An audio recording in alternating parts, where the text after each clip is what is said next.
খামেনির ছবিযুক্ত missile দিয়ে আমেরিকার ঘাঁটিতে ইরানের বিধ্বংসী হামলা।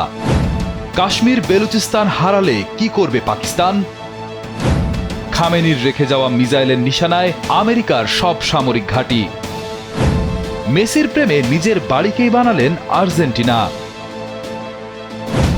ইরানের ভেতরে নতুন মার্কিন তাণ্ডব, রক্ষা পেল না সেতুও। আমেরিকার একের পর এক হামলার জবাবে এবার সরাসরি মার্কিন সামরিক ঘাঁটিগুলো লক্ষ্য করে ঝাঁকে ঝাঁকে মিসাইল ছুড়েছে ইরান। শুধু মিসাইল ছুড়েই ক্ষান্ত হয়নি দেশটি, সেই মিসাইলের গায়ে দেখা গেছে ইরানের বর্তমান ও সাবেক সর্বোচ্চ নেতার ছবিও।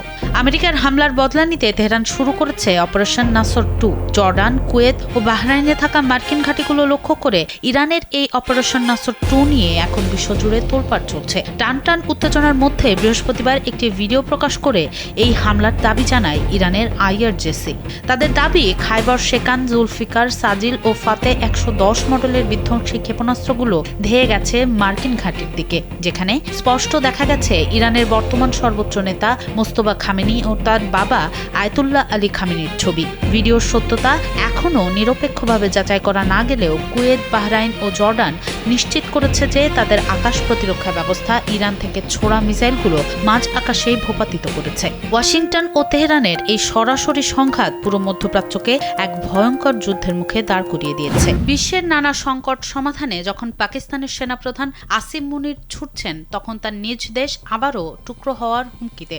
একদিকে বেলুচিস্তানের স্বাধীনতার দাবির আলোচনা, অন্যদিকে উত্তরে পাকিস্তান শাসিত আজাদ কাশ্মীরে বিক্ষোভ, আর এরই মধ্যে খাইবার পাখতুয়ানখোয়ায় রক্তক্ষয়ী সন্ত্রাস বিরোধী অভিযান। ইসলামাবাদের সামনে যেন একের পর এক কঠিন পরীক্ষা। এই দুই অঞ্চল হাতছাড়া হলে চিরপ্রতিদ্বন্দ্বী ভারতের সাথে লড়াইয়ের ক্ষমতায় হারিয়ে ফেলবে পরমাণু শক্তিধর এই মুসলিম দেশটি। পাকিস্তানের সংবাদ মাধ্যম ডনের প্রতিবেদনেও ইসলামাবাদের এমন ত্রিমুখী সংকটের চিত্র ফুটে উঠেছে।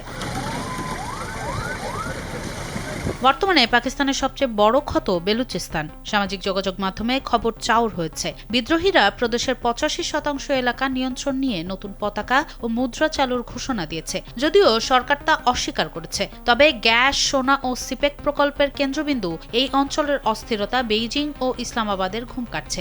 একই সঙ্গে উত্তপ্ত কাশ্মীরও, যেখানে স্থানীয়রা স্বায়ত্তশাসন ও প্রশাসনিক বৈষম্যের বিরুদ্ধে মাঠে নেমেছে। অন্যদিকে উত্তরে পাকিস্তান শাসিত আজাদ কাশ্মীরে চলছে প্রশাসনিক বৈষম্যের বিরুদ্ধে তীব্র আন্দোলন। এই রাজনৈতিক আগুনের মাঝে খাইবার পাখতুয়ানখোয়ায় 52 জেলায় শুরু হয়েছে রক্তক্ষয়ী সংঘাত। পরিস্থিতি নিয়ন্ত্রণে আনতে মরিয়া নিরাপত্তা বাহিনীর আজমি ইস্তেকাম ভিশনের আওতায় চালানো সাঁড়াশি অভিযানে গত 24 ঘণ্টায় নিষিদ্ধ সংগঠন টিটিপি বা ফিতনা আল খাওয়ারেজ এর 24 জন সন্ত্রাসী নিহত হয়েছে।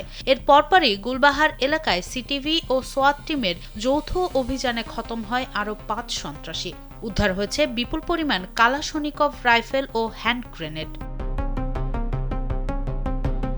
মূলত গত বুধবার মিরিয়ান থানায় বিস্ফোরক ভর্তি গাড়ি নিয়ে আত্মঘাতী হামলার চেষ্টা, 10 জনের আহত হওয়া এবং পুলিশ কর্মকর্তা নূর জামাল খানের মৃত্যুর পরই প্রশাসন চরম কঠোর অবস্থান নেয়। এর আগে 26 জুন বাঁকাখেল এলাকায় ড্রোন দিয়ে গাড়ি উড়িয়ে 7 সন্ত্রাসীকে হত্যা করা হয়েছিল। পাকিস্তানের দাবি, এই সন্ত্রাসীরা ভারতের মদদে সাধারণ নাগরিক ও পুলিশকে নিশানা করছিল। সম্প্রতি মিরিয়ান থানায় আত্মঘাতী হামলার চেষ্টা সহ একাধিক সহিংসতায় কেঁপে ওঠে বান্নু। এই অভিযানের সাফল্যকে প্রেসিডেন্ট আসিফ আলী জারিদারি ও স্বরাষ্ট্রমন্ত্রী মহসিন নাকভি বীরত্বগাথা বলে উল্লেখ করলেও মূলত একের পর এক আত্মঘাতী হামলা ও পুলিশ ফাঁড়িতে আক্রমণের জবাবে সেনা নামাতে বাধ্য হয়েছে প্রশাসন। দুই সীমানায় বিচ্ছিন্নতাবাদের চাপ আর ভেতরে সশস্ত্র যুদ্ধের এই সাঁড়াশি আক্রমণ সামলে পাকিস্তান কি পারবে নিজের মানচিত্র ধরে রাখতে, নাকি ভেতর থেকেই ক্ষয়ে যাবে পরমাণু শক্তিধর এই রাষ্ট্র? সীমান্ত উত্তেজনা আর ভেতরে ঘরের আগুন সব মিলিয়ে ভেঙে খান খান হওয়ার ঝুঁকিতে পাকিস্তান। ইসলামাবাদ শেষ পর্যন্ত কোন পথ বেছে নেয় তার উপরে নির্ভর করছে দক্ষিণ এশিয়ার ভূ রাজনীতি। সোনম সিদ্দিকী, কালবেলা।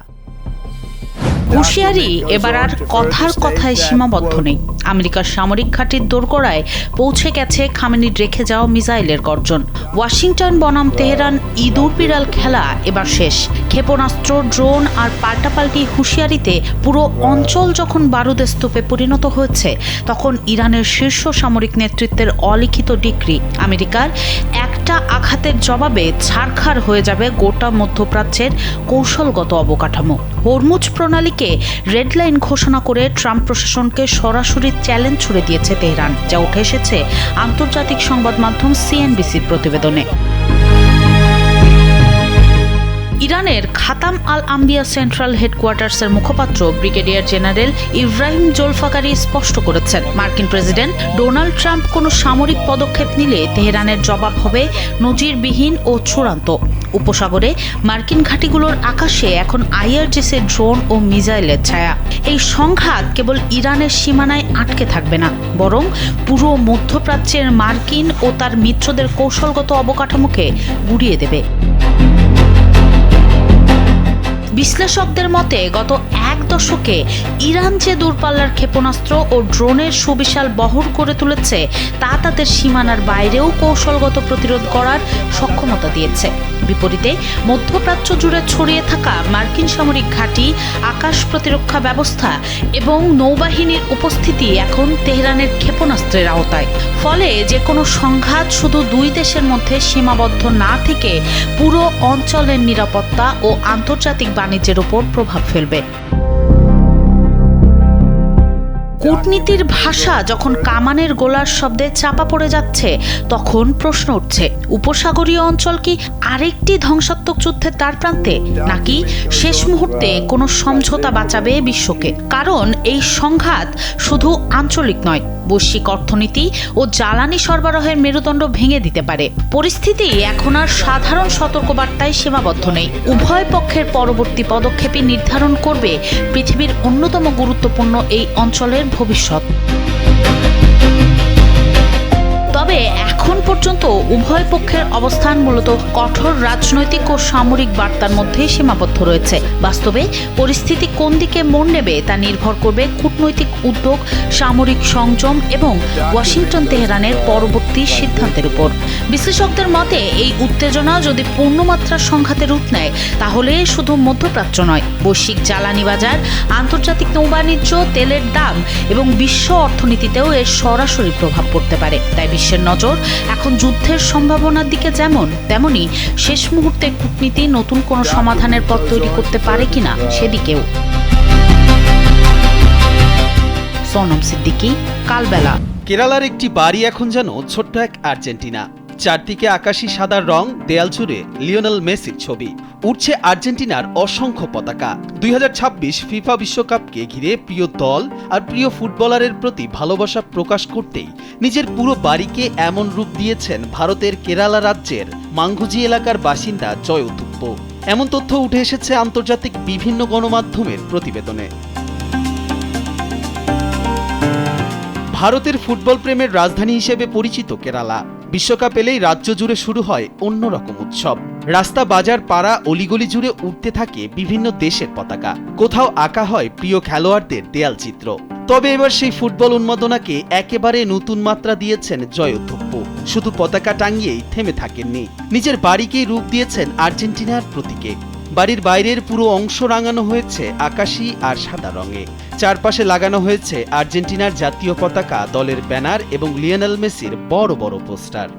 বাড়ির প্রতিটি কোণেই ফুটে উঠেছে আর্জেন্টিনার প্রতি তার অকৃত্রিম ভালোবাসা। জয় উথুপ্প জানান, এবারের বিশ্বকাপ সরাসরি দেখতে যুক্তরাষ্ট্রে যাওয়ার স্বপ্ন ছিল তার, কিন্তু ব্যক্তিগত কারণে সেটা আর সম্ভব হয়নি। তাই হতাশ না হয়ে নিজের বাড়িতেই তৈরি করেছেন বিশ্বকাপের আবহ। মেসির প্রতি নিজের ভালোবাসার কথা বলতে গিয়ে তিনি জানান, মেসি শুধু একজন ফুটবলার নন, তিনি তার অনুপ্রেরণা। মাঠে অসাধারণ পারফরমেন্সের পাশাপাশি ব্যক্তিজীবনে মেসির বিনয়ী ও সাদাসিধে আচরণই সবচেয়ে বেশি মুগ্ধ করে উথুপ্পকে। জানা গেছে উথুপ্পুর এই উদ্যোগ নিয়ে শুরুতে অনেকেই হাসাহাসি করেছিলেন, কিন্তু কাজ শেষ হওয়ার পর সেই সমালোচকরাই এসে প্রশংসা করছেন। জয় উথুপ্পু বলেন, প্রথমে অনেকে ভেবেছিল আমি বাড়াবাড়ি করছি, কিন্তু বাড়িটি সম্পূর্ণ হওয়ার পর সবাই এসে বলছে এটি দারুণ হয়েছে। এখন আমাদের পুরো এলাকায় এই বাড়িটি পরিচিত হয়ে উঠেছে, সবাই এটি দেখতে আসে এবং প্রশংসা করে। আসন্ন ফাইনাল নিয়ে আশাবাদী এই আর্জেন্টিনার সমর্থক বলেন, মেসি একজন জাদুকর, বড় ম্যাচে বিশেষ কিছু করে দেখানোর ক্ষমতা তার আছে। উল্লেখ্য, বর্তমান চ্যাম্পিয়ন আর্জেন্টিনা সেমিফাইনালে ইংল্যান্ডকে 2-1 গোলে হারিয়ে টানা দ্বিতীয়বারের মতো বিশ্বকাপের ফাইনালে জায়গা করে নিয়েছে। আগামী 19 জুলাই নিউ ইয়র্কের নিউ জার্সি স্টেডিয়ামে শিরোপা নির্ধারণী ম্যাচে স্পেনের মুখোমুখি হবে আলবিসেলেস্তেরা। কবির চৌধুরী, জয়, কালবেলা। শুধু সামরিক ঘাঁটি নয়, এবার ইরানের সেতু আর গুরুত্বপূর্ণ অবকাঠামো পরিণত হয়েছে মার্কিন হামলার লক্ষ্যবস্তুতে। হরমুজ প্রণালীকে ঘিরে শুরু হওয়া এই সংঘাত এখন ছড়িয়ে পড়েছে গোটা মধ্যপ্রাচ্যে। একদিকে টানা বিমান হামলা চালাচ্ছে যুক্তরাষ্ট্র, অন্যদিকে পাল্টা হুঁশিয়ারিতে রক্তচক্ষু দেখাচ্ছে তেহরান। এমন তথ্য উঠে এসেছে আল জাজিরার এক প্রতিবেদনে। মধ্যপ্রাচ্যের এই যুদ্ধ এখন আর শুধু ক্ষেপণাস্ত্র আর ড্রোনের লড়াইয়ে সীমাবদ্ধ নেই, ধাপে ধাপে বদলে যাচ্ছে হামলার ধরন। সামরিক স্থাপনার পাশাপাশি এবার আঘাত হানা হচ্ছে ইরানের যোগাযোগ ব্যবস্থা আর কৌশলগত অবকাঠামোতে। বিশ্লেষকদের মতে তেহরানের সামরিক সক্ষমতার পাশাপাশি দেশটির চলাচল ও সরবরাহ ব্যবস্থাকেও চাপে ফেলতে চাইছে ওয়াশিংটন। মার্কিন সেন্ট্রাল কমান্ড সেনকম জানিয়েছে, সর্বশেষ অভিযানে ইরানের উপকূলীয় নজরদারি কেন্দ্র, বিমান প্রতিরক্ষা ব্যবস্থা, সামরিক লজিস্টিক নেটওয়ার্ক ও নৌ সক্ষমতার সঙ্গে সংশ্লিষ্ট একাধিক স্থাপনায় হামলা চালানো হয়েছে। তাদের দাবি, এই অভিযানের উদ্দেশ্য ইরানের সামরিক শক্তিকে আরও দুর্বল করে দেয়া এবং হরমুজ প্রণালীতে সম্ভাব্য হুমকি কমানো। ইরানের রাষ্ট্রীয় গণমাধ্যম জানিয়েছে, শুক্রবার রাতভর হরমুজগান প্রদেশে চালানো মার্কিন বিমান হামলায় প্রাণহানির ঘটনাও ঘটেছে। সবচেয়ে বেশি ক্ষতিগ্রস্ত হয়েছে হরমুজ প্রণালীর উপকূলে অবস্থিত বন্দর খামির এলাকা। এর মধ্যেই হরমুজগানে যুক্তরাষ্ট্রের হামলায় অন্তত 5টি গুরুত্বপূর্ণ সেতু ক্ষতিগ্রস্ত হয়। সেন্টকম আরও জানিয়েছে, বৃহস্পতিবার রাত 9:40 শেষ হয়েছে তাদের সবশেষ বিমান হামলা। টানা 6 রাত ধরে চলা এই অভিযানে শুরুতে দক্ষিণাঞ্চলকে লক্ষ্য করা হলেও এখন হামলার পরিধি পৌঁছে যাচ্ছে ইরানের আরও গভীরে, যা নতুন করে উদ্বেগ বাড়িয়েছে পুরো অঞ্চলে। শুধু ইরানেই নয়, যুদ্ধের উত্তাপ ছড়িয়ে পড়েছে উপসাগরীয় দেশগুলোতেও। কাতার জানিয়েছে তারা একটি ক্ষেপণাস্ত্র হামলা প্রতিহত করেছে। রাজধানী দোহায় বিস্ফোরণের শব্দও শোনা গেছে। একই সময়ে কুয়েত নিরাপত্তা ব্যবস্থা জোরদার করেছে এবং বাহরাইনেও সতর্কতামূলক সাইরেন বাজানো হয়েছে। এর মধ্যেই আরও কঠোর অবস্থান নিয়েছে তেহরান। ইরান বলছে, যুক্তরাষ্ট্র যদি তাদের সেতু, বিদ্যুৎ কেন্দ্র কিংবা গুরুত্বপূর্ণ অবকাঠামোয় হামলা চালাতে থাকে, তাহলে উপসাগরীয় অঞ্চলে থাকা মার্কিন স্বার্থ ও তাদের মিত্রদের গুরুত্বপূর্ণ স্থাপনাও পাল্টা হামলার ঝুঁকিতে পড়বে। অন্যদিকে হোয়াইট হাউস বলছে, কূটনৈতিক সমাধানের পথ পুরোপুরি বন্ধ হয়নি, তবে বাস্তব চিত্র বলছে ভিন্ন কথা। প্রতিদিন নতুন হামলা, নতুন হুমকি আর পাল্টা উত্তেজনায় সংঘাত আরও জটিল হয়ে উঠেছে। কবির চৌধুরী, জয়, কালবেলা।